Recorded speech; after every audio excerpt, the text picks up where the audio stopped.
serious people who once lacked motivation but are now successful. What changed?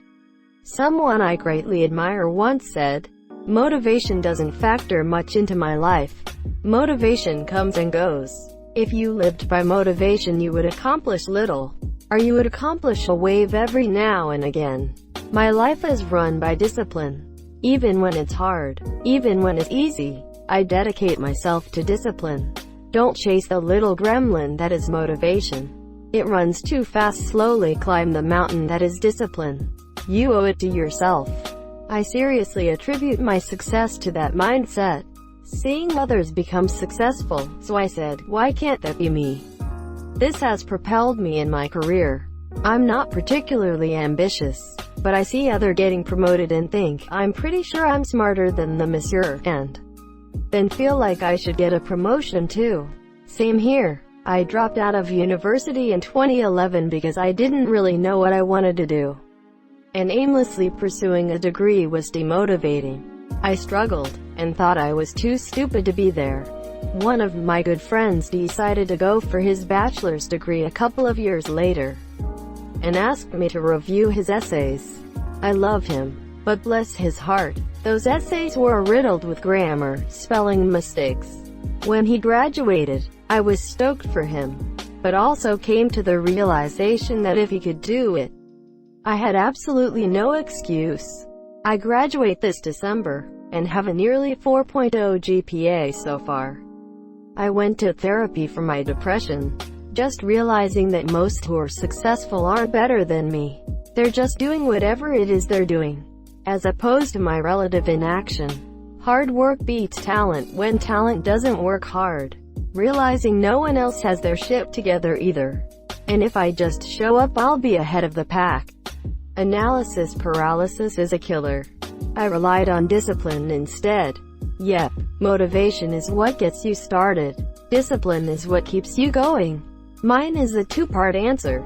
First, I found something I actually like doing and not just something other people wanted me to do. Secondly, I got antidepressants and therapy. Bam! Functional human being. Now I have a bachelor's degree and working on my postgrad. My mental health. I was severely depressed throughout primary school and most of college. Graduated high school with a 2.5 GPA and then nearly failed out of college twice. When I could find any motivation at all, I performed well. But most of the time I was suicidal and just couldn't make myself care about anything. I was finally allowed to see a therapist starting around 20 years old. And by my 5th year of college I had become a 4.0 student. Went into a very competitive graduate school a few years later and graduated top of my class while being the only student working full-time. I've excelled and been promoted in every job I've had since then. As someone who recently got out of a 7-year funk, here's a big thing I've learned. People are like cars. They need fuel, not just food, but also other needs, like emotional support. As we go through life, we basically are running on fumes because our parents, teachers, friends tell us we're not good enough and not deserving of emotional resources. But if we can recognize that we have needs that aren't being met, we can find ways to get those needs met.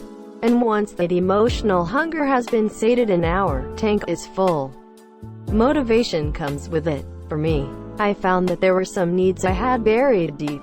Uncovering them and addressing them has totally changed my life. It's only been a few days that I've been like this, and I'll probably have another slump in the future. But this was a big breakthrough for me. Motivation finds you is actually the last thing that finds you, unless you already have it. Been through a downward spiral, incurred loss after loss, topped with an irrecoverable loss. Not financial. Thought I'd hit rock bottom on several occasions. Yet lastly found out that rock bottom has a basement. When you literally have nothing left, you flip a coin to see whether you're throwing the towel in or climbing out of the shithole you find yourself in. This is when motivation shows up. To stay. I went on a walk to jump off a cliff, and in my way there the Bob Marley song, 3 Little Birds, came on even though it wasn't in the playlist I was listening to, saying, "Every little thing is gonna be alright," and now I look at everything from a positive point of view. College. I was so unmotivated and lazy in high school. I still got good grades, but I didn't want to go to school. When I got to college, something just clicked and I for once actually wanted to learn and try hard. The tuition was also a good motivator. I finally put the pipe and bottle down 4 years ago. As of last Wednesday, I have an AA from Folsom Lake CC and am transferring to Evergreen State College in Olympia, Washington. I have my own apartment, plants and fish, a beautiful girlfriend that I'm planning on proposing to before the move, and my parents and I finally have a relationship again. It was miserable and I had thought about suicide many times, but I'm blessed to have stuck it out. I ended up with a girlfriend. Love her more than anything. And when I realized my lack of motivation and action in my life made her worry, I did everything I could to change it. Laid off the weed. Same here. And I was a huge advocate for the whole weed is harmless thing. It ain't so harmless when you are constantly stoned and your entire personality is wrapped up in being a stoner. Weed might work for some, but it kept me down. I moved upstate where a lot of my friends had been accepted to college. But I didn't have a lot of money. I lived with one of them, who had just got a place, but his girlfriend started hanging out.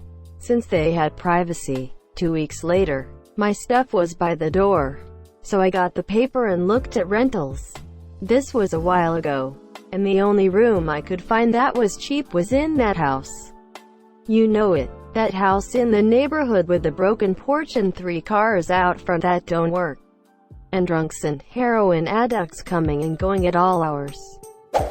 The more I stayed there and the more I saw how they lived, the more I wanted better. I was also working in a coffee shop as a waiter, with people that had been working there for years, or even decades. One day during late summer, I was heading out to work, and one of the addicts had passed out with a needle still kinda stuck in his arm. Monsieur, one of the 6 dogs that lived there was licking it. I stood and stared. That was before the morning shift. That afternoon, after work, I went straight to the JC and registered. I worked hard and never, ever flagged. All I had to think of was those days at that house. Thank you for posting this. And thank you for the stories you've shared in this thread. This is something that I really needed to see. Nearly went blind due to a severe case of treatment-resistant pigmentary glaucoma, which ultimately required 3 surgeries to correct in my early, mid-20s. I'm an American millennial. Had I not been on my parents' insurance, the whole fiasco likely would have set me up for a lifetime of debt. Or I just would have gone blind. At the time we still weren't really sure if I was going to need additional surgeries in a few years after the age of 26, when I would have automatically been booted off my parents' insurance. Got my ass in gear to get a career that would reliably offer health insurance or pay well enough that I could buy my own private plan. I feel I was lucky, first off because I had parents in a position to still have me on their insurance, but also, most people don't have their first major health crisis until later in life, when it's harder to change the course of their finances. Career. I see this playing out in many of my friends. I am nevertheless in favor of socialized healthcare. I don't want other people to go through the terror that I did, and many go through far worse. Fear of poverty. I taught high school for half the year, and one of the students was so incredibly smart and pointed out all of my flaws on how to be a better educator. High schoolers have no filter and say whatever is on their mind. And it motivated me to do better, and I decided to go for my master's. When I was 18, I was overweight, sitting on my parents' couch watching TV. A friend of my parents offered me a job in real estate development. I started working for about 2 years and saved up enough money to travel around the world. I came back after a year of traveling and now run my own property management company. What changed for me was having a successful family friend probably not what you were looking for. I like this answer. I know a few people in your position who were basically gifted a high-paying career and they behave as if they are 100% responsible for their own success because they earned it.